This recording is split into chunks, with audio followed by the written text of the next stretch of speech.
Argentina Spain പോരാട്ടം വാശിയേറിയ പോരാട്ടത്തിനൊടുവിൽ Spain cup ലഭിച്ചിരിക്കുകയാണ്. Argentina ആരാധകർ കുറച്ച് വിഷമത്തിലാണ്, സ്പെയിൻ ആരാധകർ വലിയ സന്തോഷത്തിലുമാണ്. വലിയൊരു സ്പെയിൻ ആരാധകൻ എനിക്കൊപ്പം ചേരുന്നുണ്ട്. കൃത്യമായ പ്രഡിക്ഷൻ അത് ഇല്ല, ഞാനൊരു കടുത്ത അർജന്റീന ആരാധകനാണല്ലോ. പക്ഷേ എന്താ പറഞ്ഞാൽ തോറ്റു, അർഹിക്കുന്ന തോൽവിയാണ് അർജന്റീനയുടെ. അത് സ്പെയിൻ്റെ അർഹിക്കുന്ന വിജയമാണ്. അർഹിക്കുന്ന തോൽവി കാരണം എന്നാൽ ഒന്നാമത്തെ കാര്യം, നമ്മൾ ടീമിൻ്റെ പാസ്റ്റ് അല്ലെങ്കിൽ കളിക്കാരുടെ വ്യക്തിപരമായ മികവൊന്നും വെച്ചുകൊണ്ട് മാത്രം വിലയിരുത്താൻ കഴിയില്ല. ഇന്നത്തെ മാച്ച് മാത്രം എടുത്താൽ അബ്സല്യൂട്ട്ലി പോ പെർഫോമൻസ്. മെസ്സിയൊക്കെ മൈതാനത്ത് നിഴൽ മാത്രമായിരുന്നു. പിന്നെ സ്പെയിൻ നന്നായിട്ട് കളിച്ചു, ഏതർത്ഥത്തിൽ നന്നായിട്ട് കളിച്ചു. ഒരു ടീം എന്നുള്ള നിലയിൽ വലിയ സ്പിരിറ്റ് കാണിച്ചു. പക്ഷേ അവരെ അർജന്റീനൻ ഗോളി ഇല്ലായിരുന്നെങ്കിൽ ഒരു 5 ഗോളിനെങ്കിലും തോറ്റുപോയേനെ. അർജന്റീനയെ സംബന്ധിച്ചിടത്തോളം ഇത്ര നിരാശാജനകമായൊരു പ്രകടനം ഞാൻ ഇതുവരെ കണ്ടിട്ടില്ല. 4 പതിറ്റാണ്ടായിട്ട് അർജന്റീന ഫുട്ബോൾ കാണുന്നുണ്ട്, ഇതിലെ താരങ്ങളുടെ കളി, നമ്മുടെ ക്ലബ്ബ് മത്സരങ്ങളൊക്കെ കാണുന്നുണ്ട്. പക്ഷേ വെരി പുവർ പെർഫോമൻസ്. അർജന്റീന ഫാനാണ് അർഹിക്കുന്ന തോൽവി എന്നാണ്. അർജന്റീന ഫാനാണെങ്കിലും ഇന്ന് അർജന്റീന അർഹിക്കുന്ന തോൽവി ഏറ്റുവാങ്ങിയെന്ന് മാത്രമേ ഞാൻ പറയൂ. സ്പെയിന് അർഹിക്കുന്ന വിജയം ഏറ്റുവാങ്ങി. പിന്നെ അപ്പോഴും സ്ഥിരം വിജയികളൊന്നും ഒന്നിലുമില്ല, ജീവിതത്തിലില്ല, രാഷ്ട്രീയത്തിലില്ല, ഫുട്ബോളില്ല. Let's accept that reality. Accept the reality, അതാണോ ശിവദാസൻ MP? അർജന്റീന ആരാധകനാണ്, പക്ഷേ അർഹിക്കുന്ന തോൽവിയാണെന്നാണ് P. സന്തോഷ് കുമാർ MP പറയുന്നത്. അർജന്റീന ഇന്ന് കളിച്ചു എന്ന് പോലും പറയാൻ പറ്റില്ലല്ലോ. ആദ്യ പാതി മുഴുവൻ സ്പെയിനിൻ്റെ നിയന്ത്രണത്തിലായിരുന്നു കളി. ഞാൻ നേരത്തെ പറഞ്ഞതുപോലെ പാടാൻ മറന്നുപോയ പാട്ടുകാരായി അർജന്റീന ഈ കളിയിൽ മാറി. വളരെ സങ്കടകരമായി. അവസാനത്തെ ഭാഗത്ത് മാത്രമാണ് അർജന്റീനയ്ക്ക് ഒരു സ്പേസ് കിട്ടിയത്. ഈ ശ്രീമതി ടീച്ചർ പറഞ്ഞത് കറക്റ്റ് ആയല്ലേ?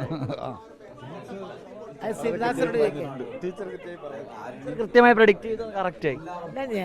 ഞാൻ പറഞ്ഞത് ശരിയാണ് എന്ന് വരികിലും എൻ്റെ മനസ്സിലൊരു നിരാശയുണ്ട്. അർജന്റീന കുറച്ചുകൂടി നന്നായിട്ട് കളിക്കേണ്ടതായിരുന്നു, മെസ്സി ഒരു ഗോൾ അടിക്കണമായിരുന്നു എന്ന് എനിക്ക് വലിയ ആഗ്രഹമുണ്ടായിരുന്നു. കാരണം എംബാപ്പെ കിട്ടിയതിനേക്കാൾ ഗോള് എന്തായാലും സ്പെയിൻ ജയിച്ചു. Thank you. സ്പെയിൻ ജയിച്ചു, അതിന് സന്തോഷമുണ്ട്. പക്ഷേ മെസ്സി ഒരു ഗോളെങ്കിലും അടിക്കാത്തത് കൊണ്ട് ഒരു നിരാശയുണ്ട് എനിക്ക് ഏറ്റവും കൂടുതൽ കേൾക്കേണ്ടത്, നമുക്ക് എല്ലാവരും കേൾക്കേണ്ടത് ഇതിന്റെ താത്വിക അവലോകനം. അത് MA ബേബി സഖാവ് തന്നെ പറയും. എന്താണ് അർജന്റീനയ്ക്ക് സംഭവിച്ചത്? അർജന്റീനയുടെ ഭാഗത്ത് നിന്ന് വളരെ അത്ഭുതകരമായ പ്രകടനം ഉണ്ടായി അർജന്റീനയുടെ ഗോളിയുടെ ഭാഗത്ത് നിന്ന്. ഇന്ന് നടന്ന കളി യഥാർത്ഥത്തിൽ സ്പാനിഷ് ടീമും അർജന്റീനയുടെ ഗോൾ കീപ്പറും തമ്മിലുള്ള മത്സരമാണ് നടന്നത്. അതിലവസാനം ഒരു ഘട്ടത്തിൽ അദ്ദേഹം പരാജയപ്പെട്ടു, അദ്ദേഹത്തിനൊന്നും ചെയ്യാൻ കഴിയുമായിരുന്നില്ല. അപ്പോൾ ഇത്ര നന്നായിട്ട് കളിച്ച സ്പെയിൻ എന്തുകൊണ്ട് ഗോളടിക്കാൻ കഴിഞ്ഞില്ല എന്നുള്ള ചോദ്യവും അവശേഷിക്കുന്നു.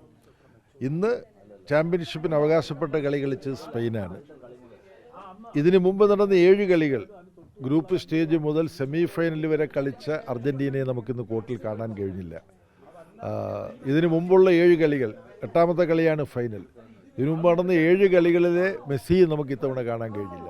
എന്നാൽ കളിയുടെ അവസാന നിമിഷം നമ്മൾ കണ്ടു മെസ്സിയെ ഒരു തൂക്കിയടിച്ച് ഒരു അടി പോയി. സ്ട്രൈക്കറായി അവതരിക്കേണ്ടതായിരുന്നു അല്ലേ അവസാന നിമിഷം? അല്ല, മെസ്സി പിന്നെ സ്ട്രൈക്കറായിട്ട് 8 ഗോൾ അടിച്ചിട്ടുണ്ട് ഈ ഇത്തവണത്തെ. ആകെ എന്ന് പറഞ്ഞാൽ ശരാശരി ഒരു കളിയിൽ 1 ഗോൾ വെച്ച് മെസ്സി അടിച്ചിരിക്കുകയാണ്. ആകെ 8 കളിയാണ് ഫൈനൽ വരെ ഉള്ളത്. അപ്പോൾ അത് മോശം പ്രകടനമല്ല. ഇപ്പോൾ 2 ഗോള് കൂടി കഴിഞ്ഞ ലൂസേഴ്സ് ഫൈനലിൽ എംബപ്പെ അടിച്ചിരുന്നില്ല എങ്കിൽ ടോപ്പ് സ്കോറർ മെസ്സിയാണ്. ലൂസേഴ്സ് ഫൈനലിൽ എംബപ്പെ 2 ഗോൾ അടിച്ചിരുന്നെങ്കിൽ ടോപ്പ് സ്കോറർ. 4 അസിസ്റ്റ് ഉണ്ട് മെസ്സിക്ക്. അപ്പം ഇത് മെസ്സിക്ക് എന്നും ഓർക്കാവുന്ന, അഭിമാനിക്കാൻ കഴിയുന്ന ഒരു ലോകകപ്പ് തന്നെയാണ്. പക്ഷേ 7 കളികളിൽ നമ്മൾ കണ്ട ജീനിയസ് ആയിട്ടുള്ള മെസ്സി ഫൈനലിലുണ്ടായില്ല.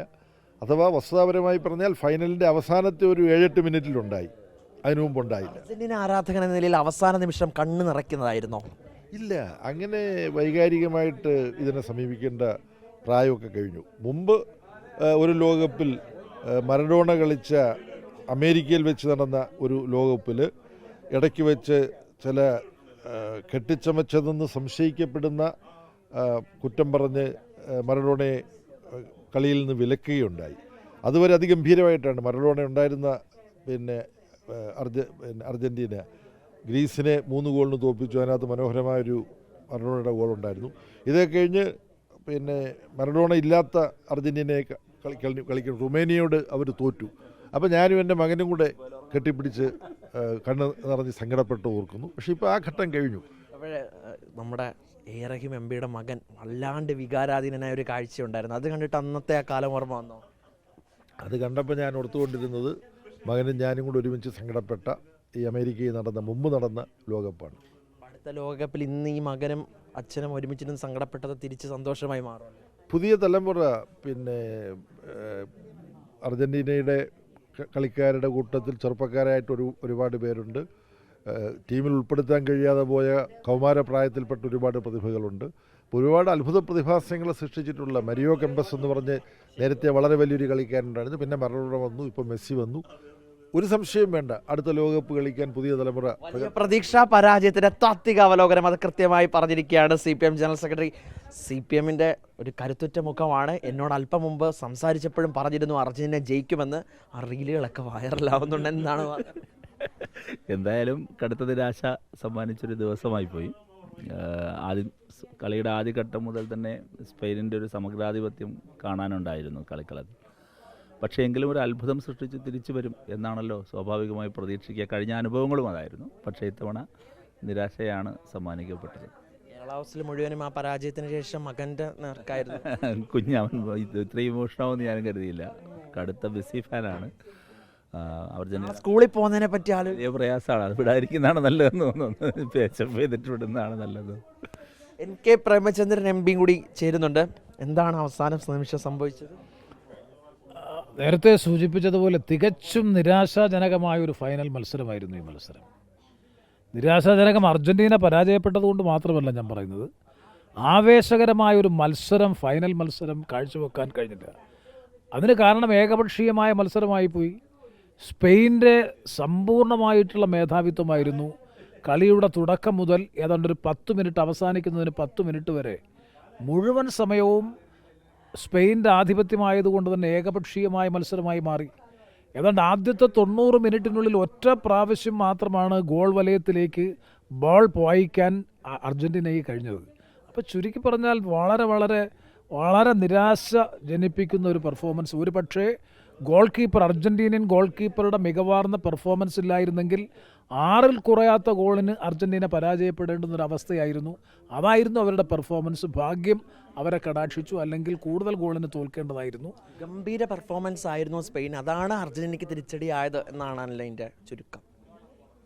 തീർച്ചയായും ഒരു ടീം നമുക്കറിയാം, ഓരോ കളിയിലും ഉണ്ടാകുന്ന ഒരു ടീം സ്പിരിറ്റും കോർഡിനേഷനും ഇതിൽ രണ്ടും ഉണ്ടായില്ല. ഇപ്പോൾ അവസാനത്തെ 10 മിനിറ്റ് മെസ്സിയുടെ നേതൃത്വത്തിൽ അർജന്റീനൻ ടീം എടുത്തൊരു പെർഫോമൻസ് ഉണ്ട്.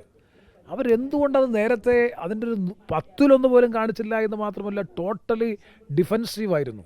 തുടക്കം മുതൽ പ്രതിരോധത്തിൽ ഊന്നി നിന്നുകൊണ്ടുള്ള കളിയല്ലാതെ പ്രത്യാക്രമണത്തിൻ്റെ ഒരു ശൈലി ഒരു ഘട്ടത്തിൽ പോലും അർജന്റീന സ്വീകരിച്ചില്ല എന്നുള്ളത് ഞങ്ങൾ തന്നെ പറഞ്ഞു. മിക്കവാറും മൈനസ് പാസ്സാണ് കൊടുത്തത്, മിക്കവാറും എല്ലാം മൈനസ് പാസ്സാണ്. സോഫ്റ്റായിട്ടൊരു കാര്യം ചോദിച്ചോട്ടെ, വിഷമമുണ്ടോ?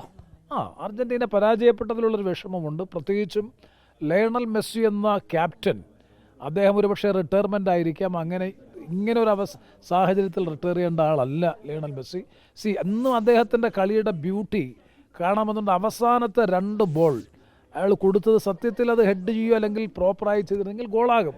എത്ര കൃത്യതയോടുകൂടിയാണ് കോർണർ എടുക്കുന്നത്, ഫ്രീ കിക്ക് എടുക്കുന്നത്, പെനാൽറ്റി കിക്ക് എടുക്കുന്നത്, പാസ് കൊടുക്കുന്നത്, ക്രോസ് കൊടുക്കുന്നത് ഒക്കെ പരിശോധിച്ചാൽ ഇത്രയും കൃത്യതയോടുകൂടി സൂക്ഷ്മമായി കളിക്കുന്ന ഒരു കളിക്കാരൻ ഇന്ന് ലോകത്തിലില്ല. സത്യത്തിൽ അദ്ദേഹത്തിൻ്റെ പരാജയവും കൂടിയാണ് ഇത് എന്നുള്ളത് കൊണ്ട് നിരാശ നല്ലതുപോലെയുണ്ട്. നിരാശ നന്നായി ഉണ്ട് എന്ന് തന്നെയാണ് NK പ്രേമചന്ദ്രൻ MP വ്യക്തമാക്കുന്നത്. ഒപ്പം തന്നെ മറ്റൊരു കാര്യം എടുത്തു പറയേണ്ടത്, രാഷ്ട്രീയ ഭേദമന്യേ എല്ലാവർക്കും ഒരുമിച്ച് കൂടാൻ സാധിച്ചു അല്ലേ? തീർച്ചയായിട്ടും കളിയിൽ രാഷ്ട്രീയം ഇല്ലല്ലോ. സ്പോർട്സ് ആൻഡ് ഗെയിംസ് എന്ന് പറയുന്നത് രാഷ്ട്രീയത്തിന് അതീതമായി ചിന്തിക്കേണ്ടുന്ന അതിവിശാലമായ രീതിയിൽ കാര്യങ്ങൾ കാണേണ്ടുന്നതാണ്. അത് തന്നെയല്ലേ? സ്റ്റേറ്റില്ല, പഞ്ചായത്തില്ല, ജില്ലയില്ല, സ്റ്റേറ്റില്ല, രാജ്യമില്ല, അന്തർദേശീയം വേൾഡ് വൈഡായിട്ട് നമ്മൾ ചിന്തിക്കണം. അതുകൊണ്ടാണ് ഇന്ത്യ ഇല്ലല്ലോ എന്ന് വിചാരിച്ച് നമ്മൾ ഫുട്ബോൾ കാണാതിരിക്കാൻ പറ്റുമോ? എന്തായാലും അർജന്റീന പരാജയപ്പെട്ട സങ്കടത്തോടു കൂടി കുറച്ചു പേർ പോകുന്നു. എന്തായാലും വലിയ രീതിയിലുള്ള ഒരാവേശം ദില്ലിയിലും ഉണ്ടായിരുന്നു. അതിൻ്റെ നേതാക്കളുടെ പ്രതികരണങ്ങൾ ഗുണദോഷ സമ്മിശ്രമായ പ്രതികരണങ്ങളാണ് നമ്മൾ കണ്ടത്. ഇനി എന്താകും എന്നത് കാത്തിരുന്ന് കാണാം. ഇപ്പോൾ നാട്ടിൽ വലിയ ആവേശമാണ്. ദില്ലിയിലെ ആവേശം ചോർന്നു പോകാതെ അങ്ങ് പ്രേക്ഷകരിലേക്ക് എത്തിച്ചിട്ടുണ്ട്. ചെറിയ വിഷമം എല്ലാവർക്കുമുണ്ട് അർജന്റീന തോറ്റതിൽ. ഒപ്പം തന്നെ അർജന്റീനയെ പൊരുതി സ്പെയിൻ വിജയിച്ചതിലുള്ള സന്തോഷം മറുഭാഗത്തും കാണുകയാണ്. വീഡിയോ ജേർണലിസ്റ്റ് അതുൽ ചന്ദ്രനൊപ്പം reporter YS Abhinand, in reporter, Delhi.